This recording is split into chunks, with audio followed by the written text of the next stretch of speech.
Good evening and welcome to the Gold Ghosts and Guns Hour here on YouTube and Periscope. My name is Tom Luongo. I hope you all had a great day. It's Friday, January 25th, 2019. All right, guys. Lots to talk about tonight. Lots to get upset about. I think it's pretty obvious where we are. Been kind of on and off fighting with people for the last 24 hours over what all this means. But I distinctly remember the day that Donald Trump was inaugurated. He said, and I quote,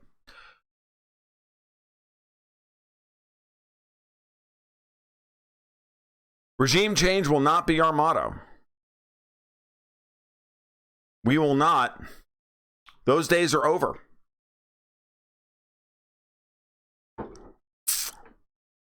Well, unless, they're really bad guys.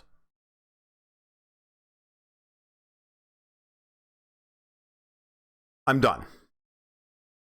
I'm done giving this guy the benefit of the doubt. I'm done saying, nah, man, it's all just, he's under fire from all these people. I'm not giving excuses for him anymore. And I'm not doing it. This stuff with Venezuela is beyond the pale. It's just a warm up for what's coming with Iran. And frankly, nothing has changed. It's Obama with bronzer. I mean, let's just call a spade at this point. And domestic policy doesn't matter, people. You can tell me all day long that, well, he's trying to improve things with the Department of Education. He's this, he's that, and cut taxes, and trying to get rid of Obamacare. Yeah, trying to do this, renegotiate NAFTA. Yeah, made Mexico raise their wage to $16 an hour. Whoop-de fucking shit. The truth of the matter is that domestic policy has never mattered. The empire doesn't run on the welfare state.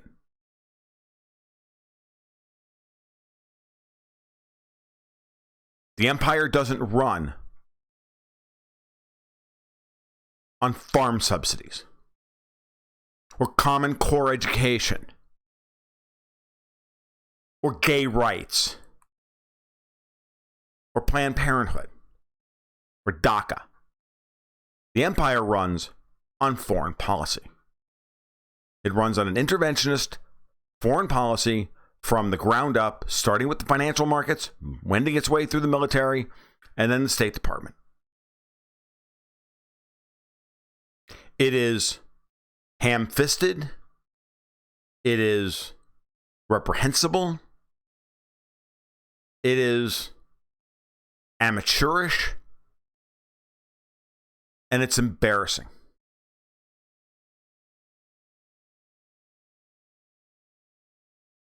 I've got no love for the memory of Hugo Chavez, and I've got no love for Nicolas the bus driver Maduro.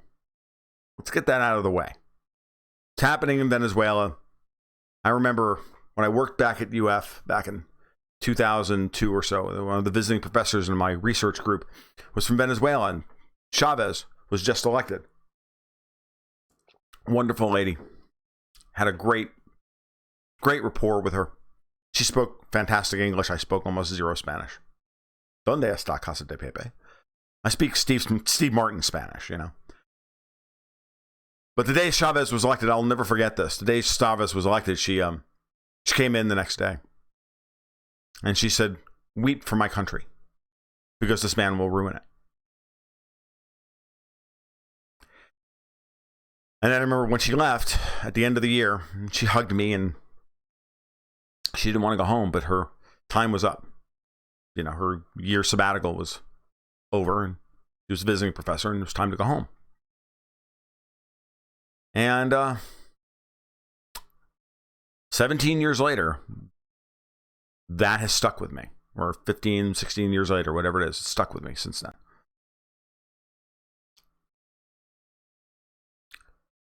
The United States wants Venezuela's oil reserves.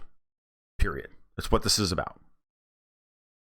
We want control, to maintain control over the flow of energy and the currencies that it's priced in and it's traded in. And we will do everything to maintain that status quo. Donald Trump told us on the campaign trail, the main reason he was upset with the war in Iraq wasn't because we went in there, that it was a mistake. It was a mistake to end it the way we did and not take the oil as compensation.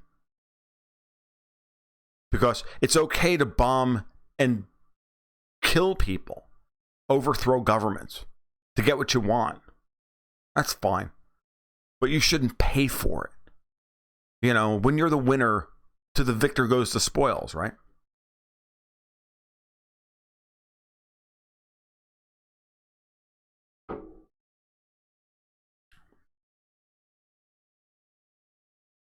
I'm not here to talk about, at this point, we will in a minute, whether or not I think this operation is going to succeed or not. That's different. That's implementation. We're talking specification. Remember, I always like to talk about problem, specify what the problem is, and then you can start implementing solutions. Okay, so we're going to specify the problem. Bolton, Pompeo, Trump, and the rest of them are running an energy dominance policy, which includes regime change in Venezuela, ham-fisted, over the top. Here it is. No, we're going to get rid of Maduro. We don't care if you like it or not. This is what we're doing. 500,000 dead Iraqi children were worth it. And liberals in this country still worship Madeleine Albright.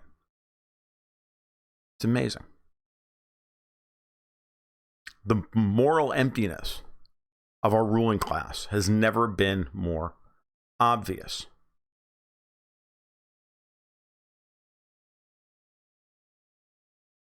It is insane. And it's sad.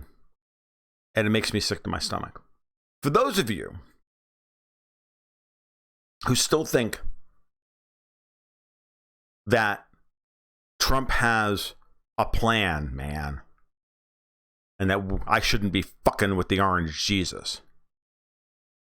I laid it out on fault lines this morning. Store Doomer just reminded me.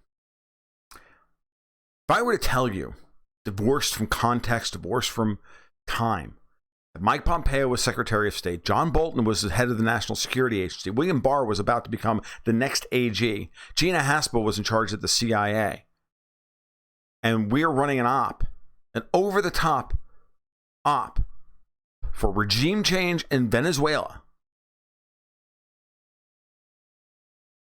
And then I told you that Hillary Clinton was president. Every libertarian and conservative who hears me say this would be ready to pick up arms and go to Washington and lynch the president and the rest of them. But it's Donald Trump. He's the orange Jesus. That makes it all acceptable. This is exactly what liberals went through when Obama was in charge.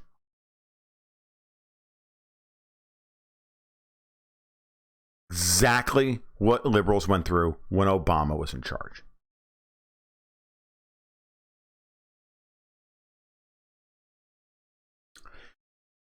I got to tell you, I've been doing a lot of thinking about the totality of the Trump package. At times, I have kind of broken it down into bits and pieces. And I know that when I went off the deep end with Trump a couple of months ago, and everybody got angry with me, all you guys, but the people who aren't here anymore got really angry with me because I wasn't being fair to him. I remember saying a couple times, and I'm sure you guys remember me saying it because I said it multiple times, but the way Trump is going, he's going to be worse for us than if Hillary Clinton had been president, because Trump is going to legitimize all of this.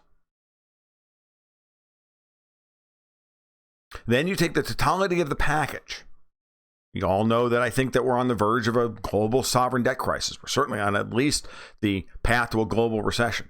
The Fed is now rapidly changing their tune about raising interest rates any farther, even though they know they have to try and get the 10-year back to somewhere around 6%. They know they have to be able to cut 500 basis points or so if there's going to be a real Lehman-style event.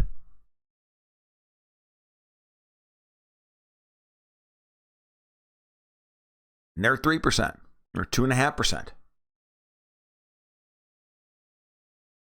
I'm saying that Trump, Christy Anderson, is just a neocon. That he's no different than the rest of them. And the only thing that he wants to do is substitute direct military intervention for impoverishing the world through hybrid war, i.e. control of the financial and energy, the financial system, and the flow of energy through that financial system, which is what undergirds and ensures the flow of dollars around the world. That he wants control of the technology and the energy, and that's what in his mind, that's what made America great. That's what will make America great again, is going back to the 1960s and impoverishing everybody else. And anybody who looks at him cross-eyed has no business being a part of the global financial community. They are to be cut out, shunned, and destroyed. We systematically destroyed Venezuela since Trump's been in office. I retweeted out a timeline today of every action taken by us against Venezuela over the last 2.5 years, and it is absolutely damning. While Maduro may be incompetent and Chavez before him, Venezuela was not on the way to complete and utter societal collapse. What's happened in Venezuela is exactly the fucking operation we ran on Russia in the 90s.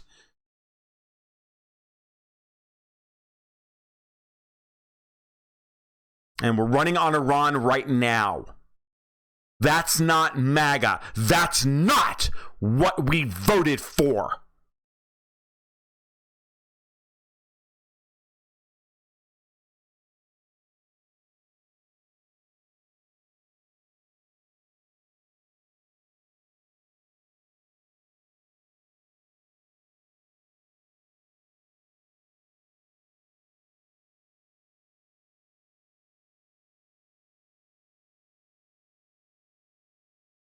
Sorry, I'm catching up on some of the comments while I try to maintain a reasonably calm demeanor tonight.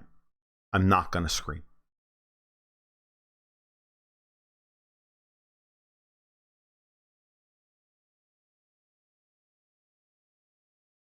We should just steal their stuff. America can only be great if we steal from everybody else. While Mike Pompeo talks about this messianic dispensationalist horseshit that we are the shining light on the hill and going to bring enlightenment to all of the brown people of the world and all of the rubes of the world. That's what our policy is. And we're going to do it on behalf of Israel.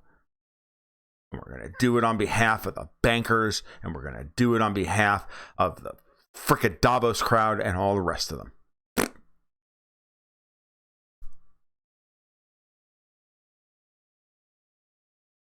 Had it. Absolutely had it. I voted for him on foreign policy. I voted for him to say, yeah, we're going to bring the military home. Okay. Sanction everybody in the world? No. Let Goldman Sachs run the fucking Treasury Department to protect themselves from being indicted around the world for being a bunch of fucking thieves? No.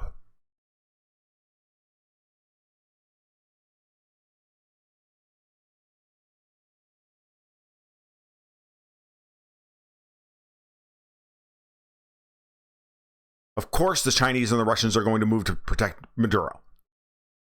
The Chinese have pumped $37 billion into Venezuela. Not efficiently, mind you. It's not like not like that money's going to get spent well. It's not like Maduro is competent. Putin was just over there, just signed a whole bunch of E&P deals, exploration and production deals, oil production, to get the Venezuelan oil economy back online. The Trump administration has systematically destroyed the Venezuelan oil economy. They couldn't sell the oil that they produced. Venezuela owns a lot of the refineries in the United States. And they sell their oil to those refineries, refine it, and then ship the products out. And they were not getting, and we seized all their assets, and we wouldn't let, and we took all their money with a clear desire for regime change. And yet they're selling this as the great fight against socialism. I got fucking pinged by a half dozen people last night on my Twitter DM about how else do you deal with it? These people are awful and it's all about socialism. I'm like, it's not about socialism. Get your fucking headgear, new guy. It's not about socialism. It's about power. It's about oil. It's about everything I laid out in the article that I wrote this afternoon that literally I didn't hit send and it was on Zero Hedge.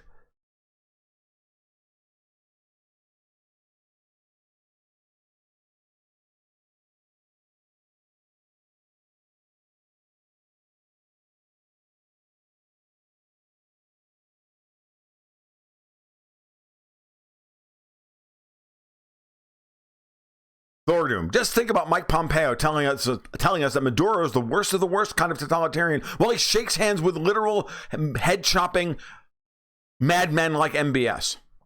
The hell does that tell you about the United States?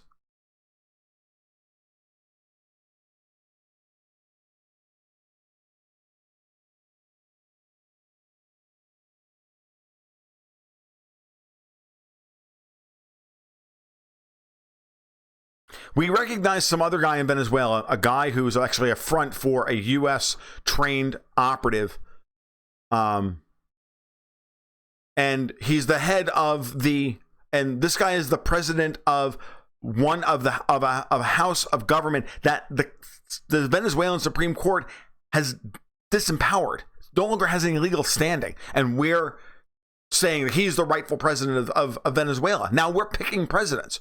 And yet we're sitting here freaking out over 16 Russians 16 Russian meme artists in an abandoned warehouse in St. Petersburg influencing our elections. So Rachel Maddow's Adam's apple can go all a quiver all night long while she feverishly believes that Trump is a Putin operative. Has the whole world gone mad? Do I have to do my Howard Beale moment here? Or is that what we're getting to? User 13, if the right cared about socialism, they'd address it here at home. Bingo. It's all over the place here. But that's what they're worried about, user 13. That's what we're worried about. In order to... if we can't fight them at home, we'll fight them overseas. Don't you understand? We have to fight socialism wherever it is. It's the Red Scare all over again. Look, the amount of damage that we've done to Latin America over the years, I got news for you. Everybody listening to my voice right now, if you grew up in fucking Mexico, you'd all be leftists. You all would have voted for Obrador. Including me. Because that's the default position, because the other side of it is just so fucking horrible.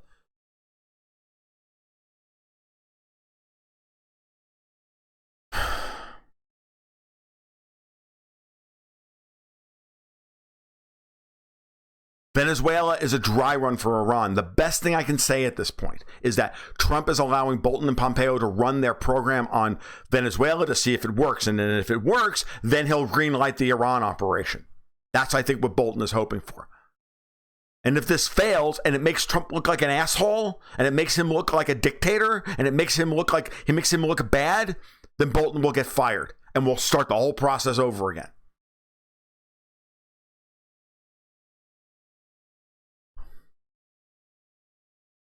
You guys read the articles over at MOA, over at Moon of Alabama, to get an idea of some of the backstory on this, and then go read my article that's on Gold, Goats, and Guns right now.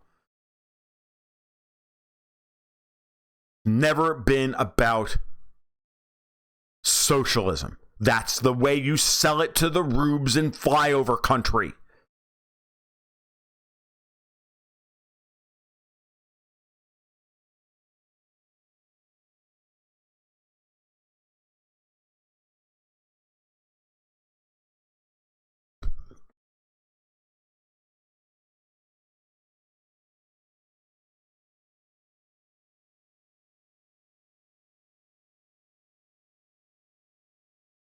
Joanne Leone. Pompeo can't even pronounce Juan Guaido's name.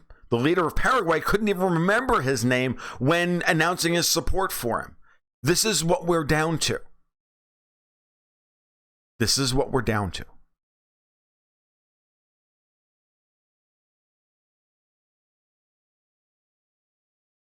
Okay?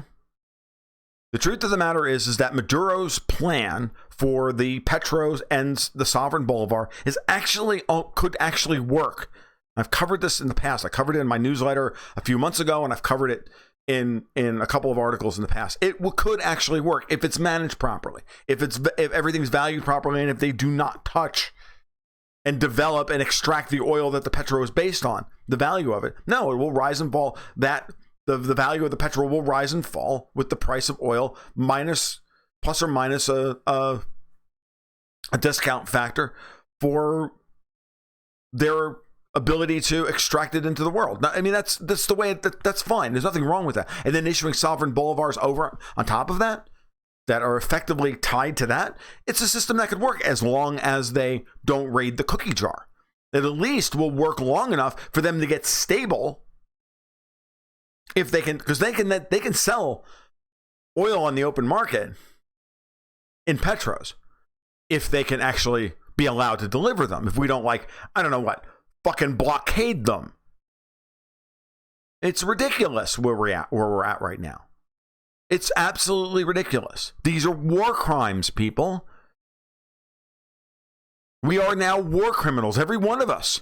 You, me, all of us. Every American listening to my voice is now a war criminal. No different than the Germans.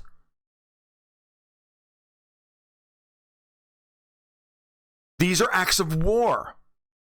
We have impoverished and destroyed a vibrant society, knowingly and willfully. Because our tax money supports it. Our labor supports it. Okay, this is what we're talking about. When you finally sit down and go, I don't really mind paying my taxes because, better than getting shot in the head. Well, yeah, it is. But then you're also morally accept the consequences of how that money is spent.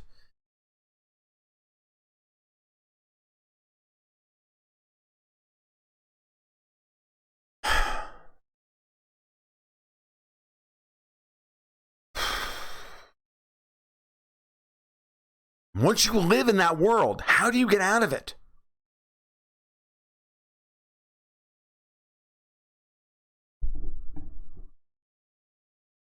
Why do we have to be hostile to Iran anyway? I don't see why. Because Iran has the fourth largest oil reserves in the world, and Trump wants to control the marginal barrel of oil so that he can control the price of oil and therefore control the world economy and therefore so he can bring the troops home but still control the world.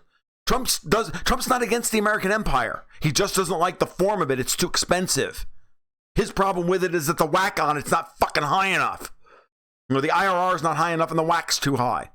And if you have an MBA, you know exactly what I'm talking about. IRR, internal rate of return, and whack, weighted average cost of capital. That's his problem with it. He's thinking like a Wharton guy.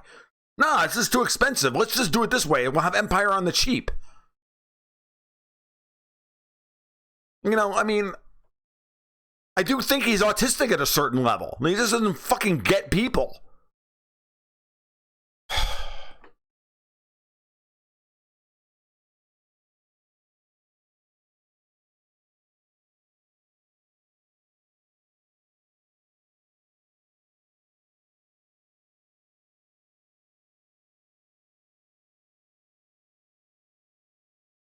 ZH did an article that said that Venezuela has the largest proven oil reserves. Though it's considered heavy oil, they repatriated a bunch of gold under Chavez. That gold was eventually repatriated. The Fed eventually sent it back, and 6 months later, Chavez comes down with stage 4 throat cancer.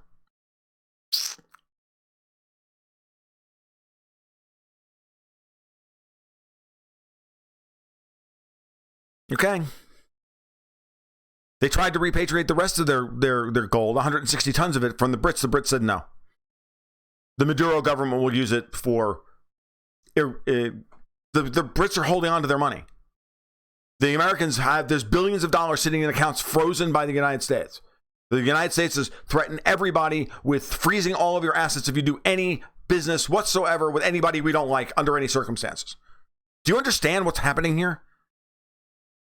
This is the worst kind of repression.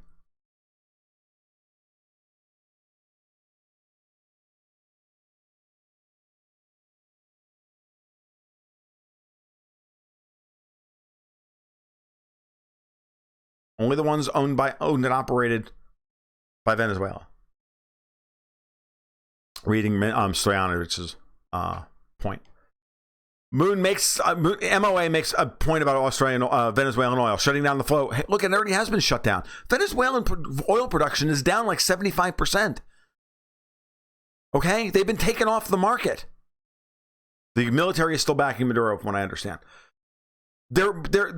And Trump wants to take Iran's oil off the market. Why? Because he's trying to keep the price of oil up into a global recession so that the Texas frackers can be the guys that set the marginal price on a barrel of oil. That's what he wants. And he's going to use that to then try and put pressure on the Russians. He's out of his fucking mind. Who's ever advising him on this plan is insane. The Russians produce oil for $9 a barrel. Their extraction costs are $9 a barrel.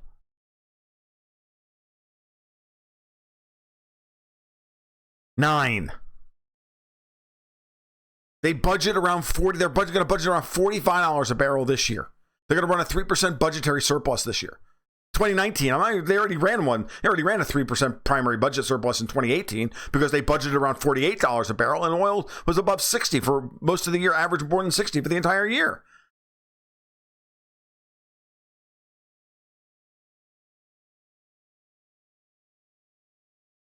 It's crazy.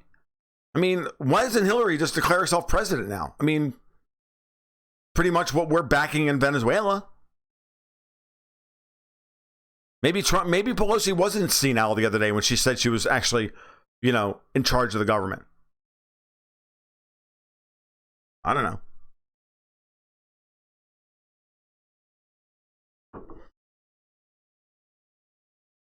But don't ever, ever, ever tell this to the MAGA peas. It'll all make them cry because they won't know what to do.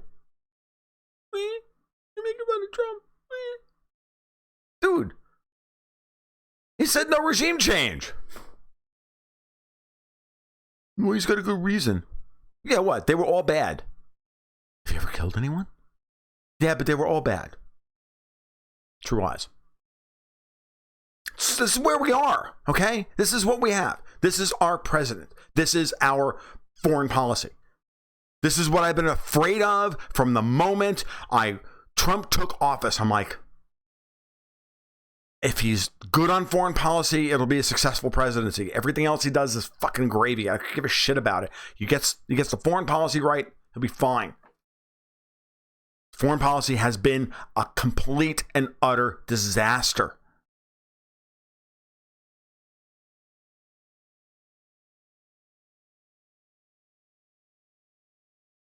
Focus Farm Arabians. Time for all the anti-war people of all persuasions to get behind the Rand Pauls and the Tulsi Gabbards to stop the empire. Agreed. Except,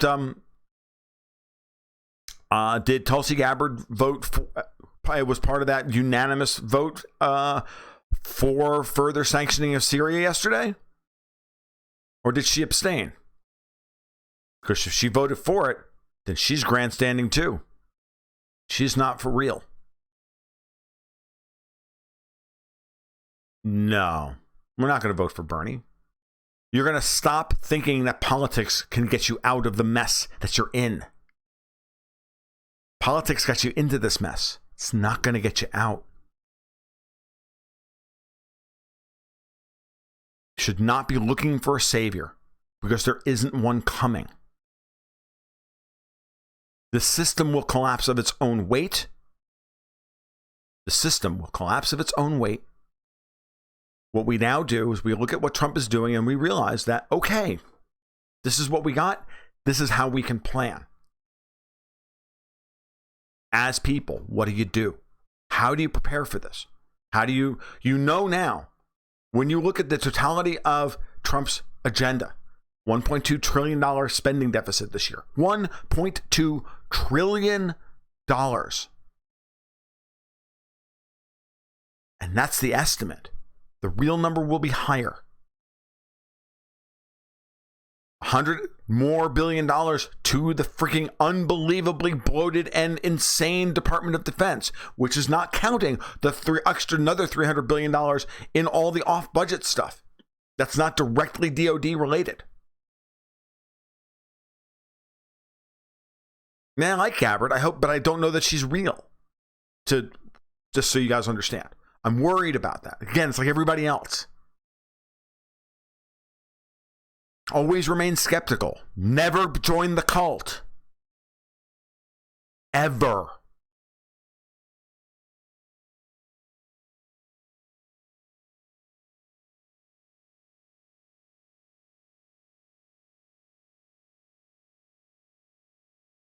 I don't know that Trump was a closet neocon all the time, Joanne. Joanne says, hard to explain why he brought the worst faction of the neocons into his administration and let them run foreign policy, especially when Elliot Abrams attacked him repeatedly in 2016, unless he was a closet neocon all the time. I don't know that he was a closet neocon all the time. I just think that he has a very weird view on the world. He believes, he has a colonialist attitude towards trade. David Stockman was right when he said that Trump has a 17th century view of trade. He runs his foreign policy based on his 17th century view of trade. You use the military and your might and your economic might to go and take the natural resources of the places that around the world. And if they won't give it to you willingly, then you got to take it from them because we need it. And I don't give a fuck about those people. Make America great again. America first. And Trump's America first is a very dangerous version of America first, as it's starting to show itself. He's not trying to extricate ourselves from this insane fiscal cliff that we're staring at in 2 or 3 years. He's running us towards it faster.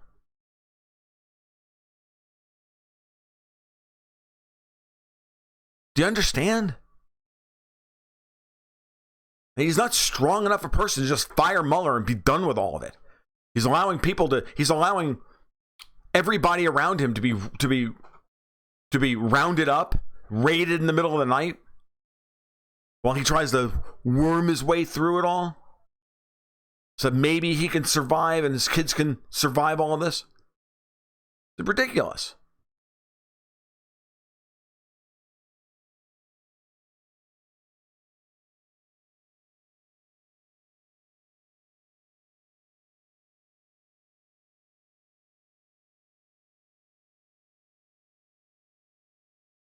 Green Penguin, when DC collapses, the EU, Russia, China, Japan, Korea all have real motivations to make sure the US splits into many pieces.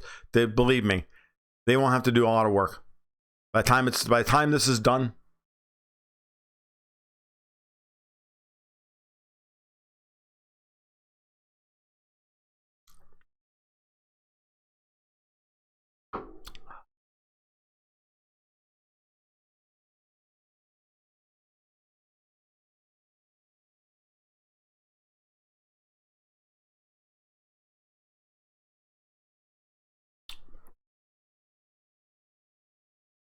I don't fuck with trolls.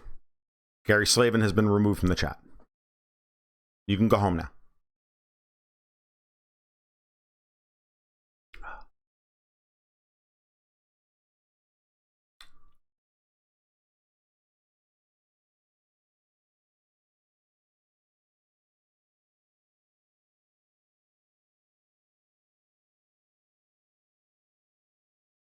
Just give me a second. I'm trying to get caught up. Yeah, well, like I said, Gary, that's not what Trump is doing. He ain't making anything great again. Nothing.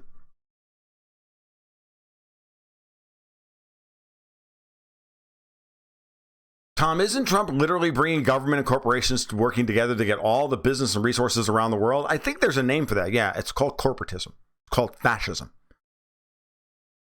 So we'll call him, I don't know, what, Benito Trump? Does that work for you? I used to call him Benito Giuliani, but because that just kind of fit, because, you know, he was a guinea.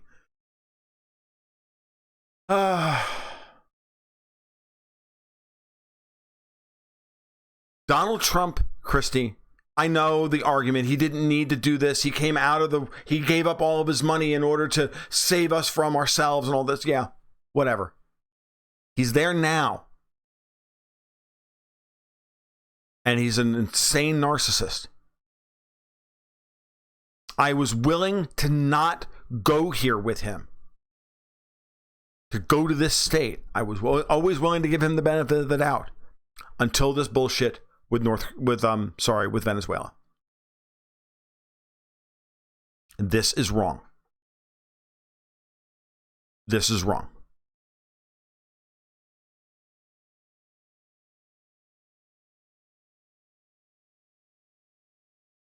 Trump is too incompetent to be a fascist. That's what he'll usher in. Fair enough. So,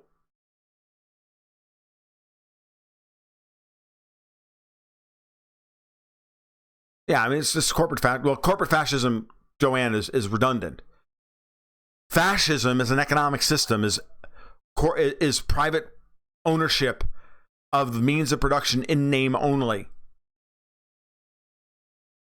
That's all it is. I don't understand why he surrounds himself with these horrible people. Maybe because he's a horrible person. Maybe because they're the ones with the ideas or the plans that best dovetail with what he actually wants to accomplish. Or maybe these people were thrust upon him and he's using and his own bad ideas mixed with their bad ideas in such a way that we have the worst of all possible worlds. Maybe that's actually probably closer to the truth than anything else.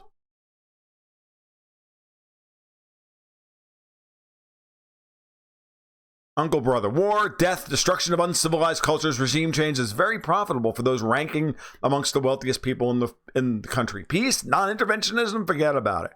No, we can never have the threat of peace breaking out in the dialogue. That's verboten. And it's pretty funny when George Soros is at frickin' Davos now telling everybody that China is the red peril again. Are you kidding me?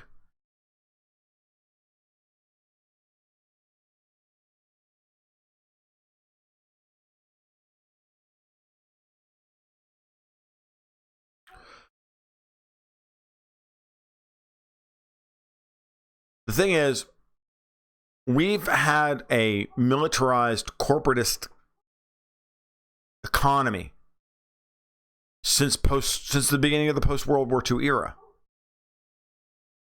We were just the only ones with an economy after World War II. RB Tools, I'm doing fine. I'm really angry tonight, but we're doing fine.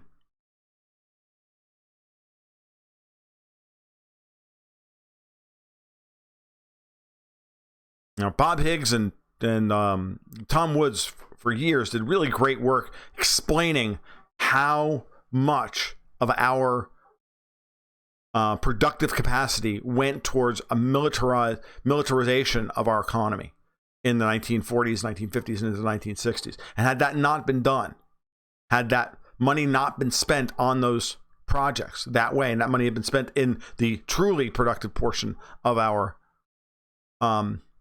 economy, the world would look completely different today. But we lived in an age of Marxism as the dominant political ideology of the day. Various forms of Marxism, various flavors of Marxism, but they were Marxisms here in the United States. Most of our dominant, Keynesian economics is. I mean, listen. If you listen to people talk today, and you listen to economists talk today about what is it. How do you value a currency? You value a currency based on the productive labor capacity of the country. Does that sound suspiciously like the labor theory of value? Which has been completely and utterly debunked.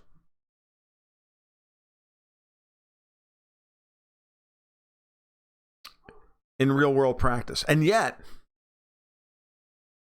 when push comes to shove, our currency is valued based on the value of the labor in the aggregate, because we're going to pay debts. We're going to pay the debt that we issued back based on the productive capacity of the people who make up the users of the currency, the citizens of the country issuing the currency, based on our labor. Every dollar is a share in the corporation that is the United States, and we're all its employees.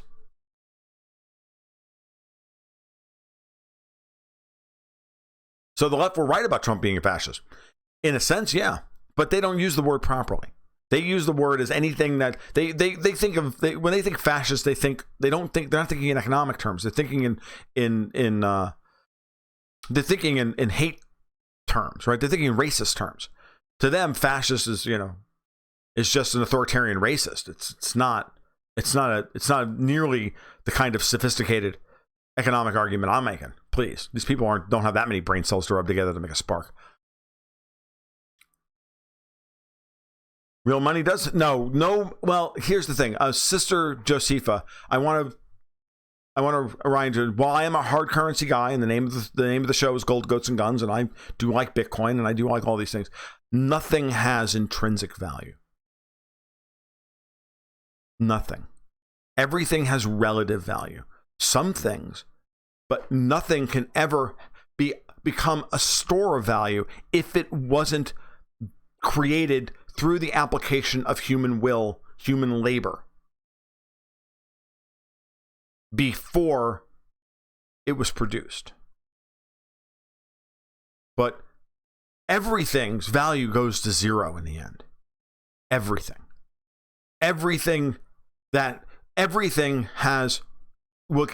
has conditions under which it has zero value. I'm looking around my room right now as I'm like trying to formulate how to phrase this. I'm looking at stuff. I'm looking at my guitar.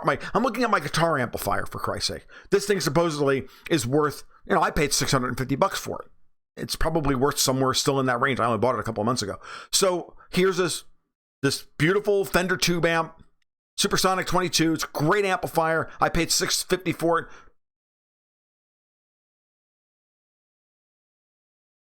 Nuclear bomb goes off tomorrow, and the Russians bomb the Crystal River nuclear power plant tomorrow. You know how much it's worth? Nothing. Without electricity, nothing. Nothing has intrinsic value. Just I only make this pedantic point to ensure that we wipe that phrase from the hard money crowd's vernacular. Gold is great, don't get me wrong. It has no counterparty risk. Therefore, the likelihood of its value going to zero is extremely low. Extremely low. But there could come a time at some point where all the gold in the world could be worth nothing.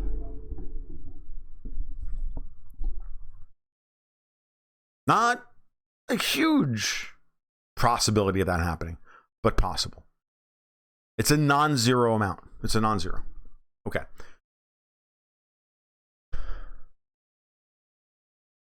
Tom, capitalism run amok is corporate fascism. Oh, yeah. The left thinks fascism is not allowing you to do whatever you want when you want. That's extremely shallow thinking. Yeah, that's... what's going to be left for the Dems to destroy once Trump and company are done? There's still plenty to destroy. They still haven't completely destroyed the cultural institutions in this country, and that's where the Civil War... That's where the country will break up along cultural division lines, and the left will absolutely do everything they can to destroy those things before they're done.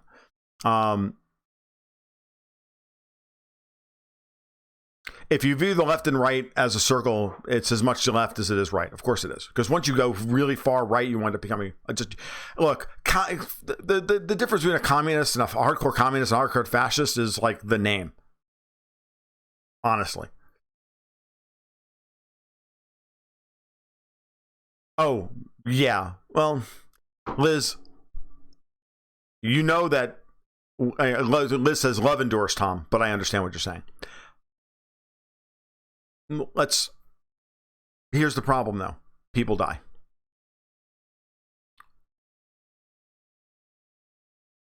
In purely economic terms, even love isn't forever. I hate to say it. I was cynically, I would say things like this to people when explaining, like, as a chemist, I would say, and barium sulfate, which has a very high KSP, meaning that barium sulfate, once it precipitates, cannot be redissolved, right? It's almost impossible to redissolve barium sulfate in water. The KSP is like 10 to the minus 66 or something. So I would say barium sulfate, unlike love, is forever. I was being, of course, facetious.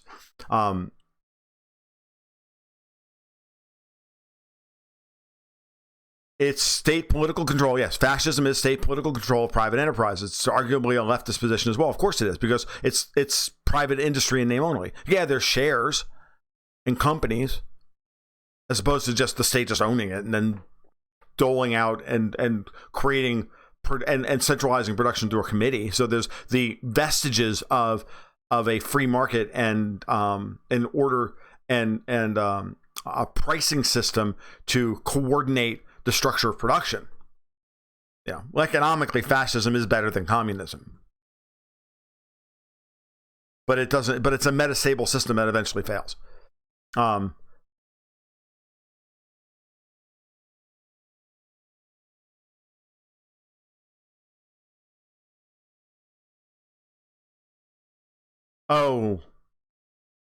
Socialism as a conceit is deeply accepted in economic theory. Keynesianism is fundamentally authoritarian. It's fundamentally authoritarian.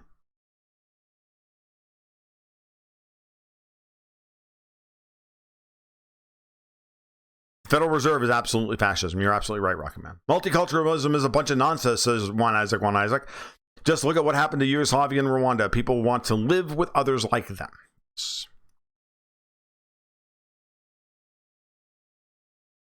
Yep, you guys are on it. Trump was going to discredit everything about the conservative, flyover country, deplorable revolution. That's what they're setting up next. And he's walking right into it, like open arms. And I'm sorry, but he's too fucking stupid to see it. Or too willfully complicit to give a shit. And we're all the ones sitting here being angry for having been duped. It is what it is. I didn't give him a high odds of succeeding, and I rolled the dice with him. But I'm not. I'm actually beyond angry at this point. I'm just. I now can't even look at him. We're just done. If he pulls the troops out of Syria and the Venezuelan coup fails, and look, I think the energy dominance policy is going to fail. Don't get me wrong. I think this is all going to blow up in his face in the most egregious way imaginable. And will give the Democrats all sorts of ammunition to get rid of him going forward.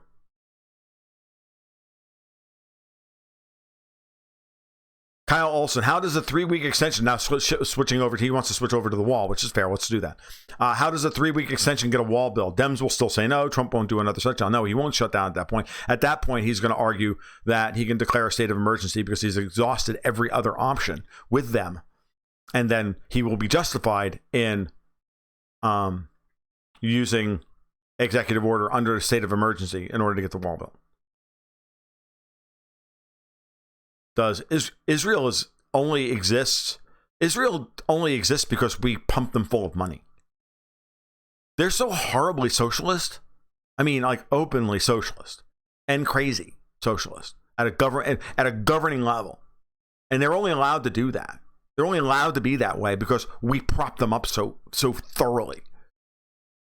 If they actually had to compete in the open marketplace, that system would have collapsed ages ago.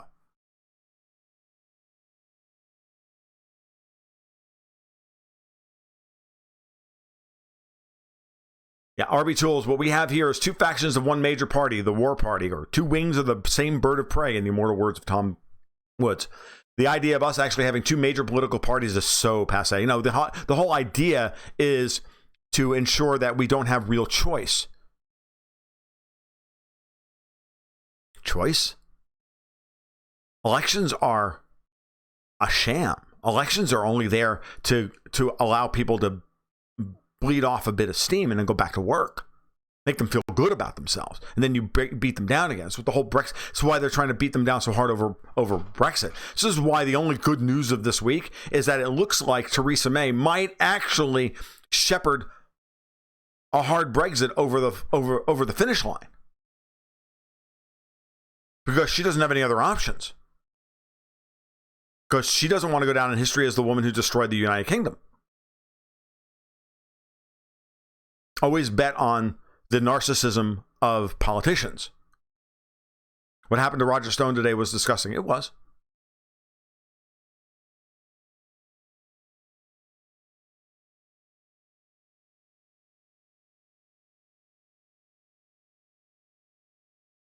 So, put it all together, guys. We have a European sovereign debt crisis on the horizon first. Then there's going to be the collapse of the United States after that. That might buy Trump enough time to kind of wend his way through to getting reelected in 2020. And then, and then all of the fiscal chickens come home to roost.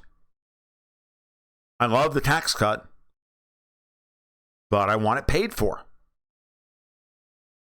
So that means cutting the Department of Defense by a couple $100 billion. It means cutting all these other programs by a couple $100 billion.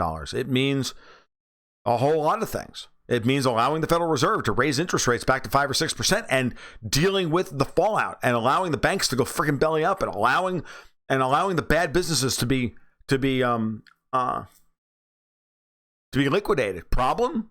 Trump wants the frackers to run the world. Well, the frackers can't run the world, the oil world, without access to low interest rates.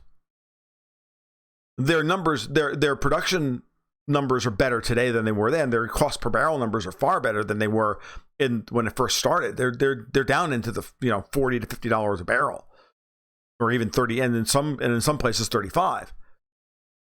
Certainly in the drillers who were not carrying a lot of debt, but there's still a tremendous amount of capital that needs to be pumped into the thing. I was reading, I've been given an advanced copy of David Stockman's next book to read. David and I have been talking behind the scenes, and I was reading his book all day yesterday, actually, and he brought up and I got into the point where he mentions the free cash flow of the oil production industry in the United States over the last 6 years has produced $100 million or $100 billion $100 billion of negative free cash flow.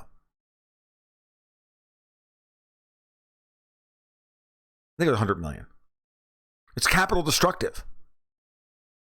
It's still capital destructive at these even at these prices. And that is something to be worried about.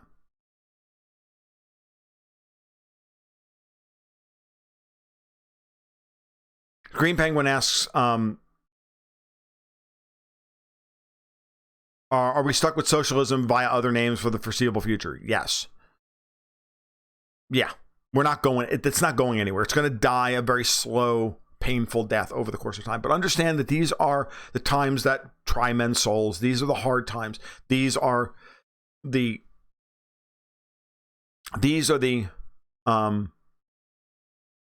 times when you realize that the dominant political paradigm of the age is not going to change until the generations that were inculcated in it die off.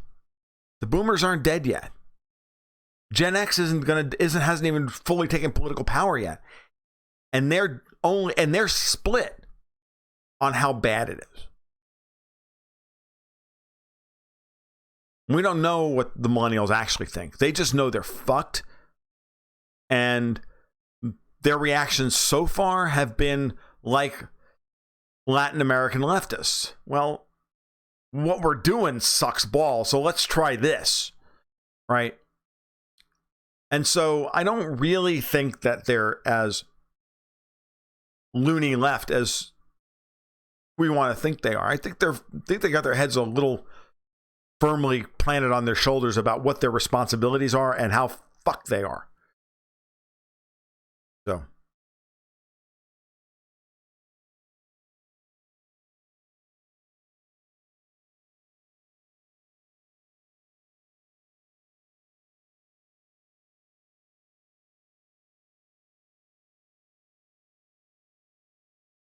I do not hate Dmitry Orlov, WDM. I do not like you saying that.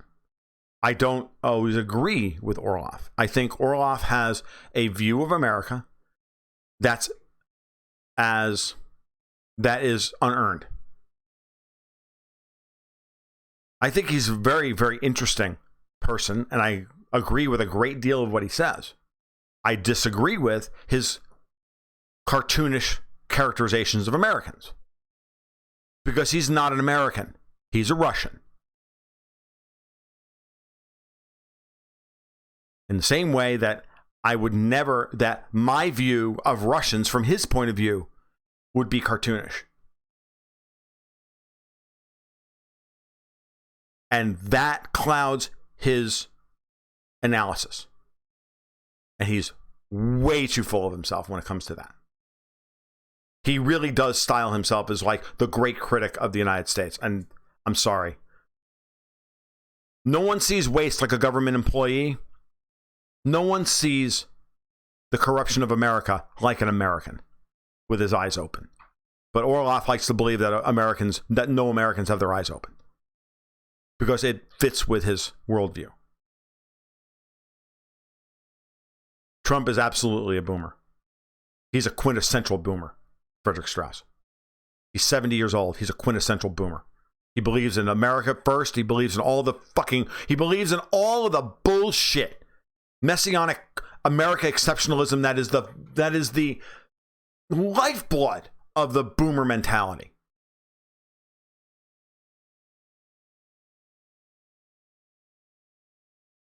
I know. Tom, that's great to hear.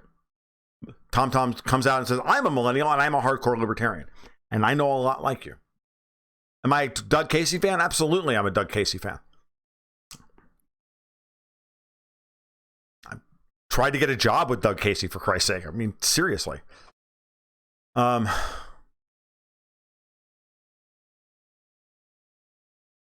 for blockchain voting. Dude, none of that's ever going to happen. I agree with you. It's going to happen in Russia before it ever happens here. That's the best part about it.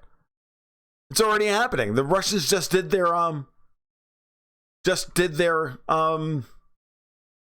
city of Moscow just held their elections, and they used Ethereum as the backup system. When they did, yeah. So when does the boomer age end? 1962, according to Strauss and Howe, and they're the ones that define these generations from that perspective. 1963 is the start of Gen X.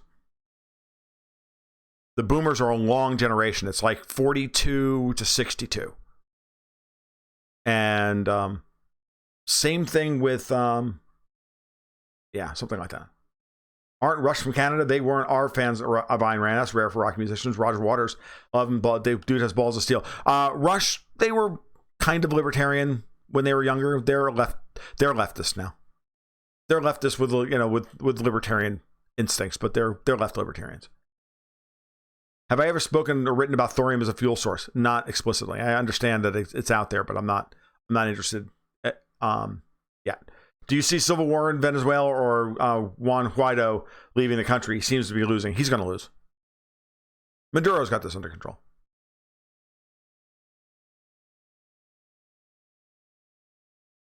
WDM, yeah, Dugin. I listened to Dugin's latest speech. I actually watched an hour of Dugin recently, and I was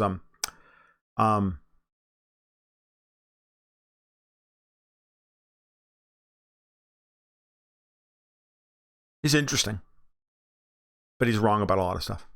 I think that the comeback of Russia is uncertain because they don't have a system behind Putin. He's right about that. But he's wrong that the reason Russia collapsed. He was saying he was addressing Chinese, and he said the reason that China is in better shape than Russia is because China retained its state apparatus, its communist apparatus.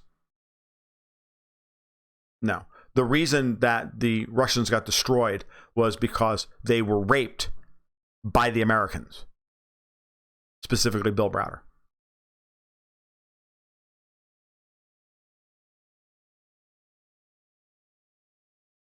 No, I would say, Joanne, it's pretty close to 62. My brother is a classic He's 1963, and he's classically part boomer, part Gen X. My sisters are boomers. They're 57 and 56, or 56 and 58. I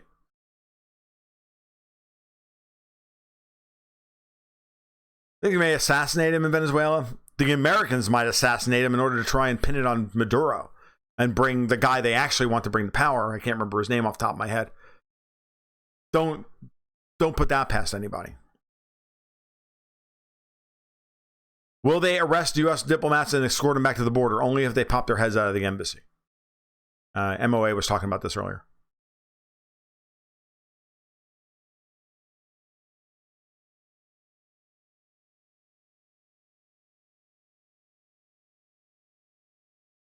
I just don't think that anybody born in 1962 or, remember Strauss and Howe use big historical events to decide when the generations change. And for them, it's the Cuban Missile Crisis, and then the beginning of Gen X is when JFK is shot.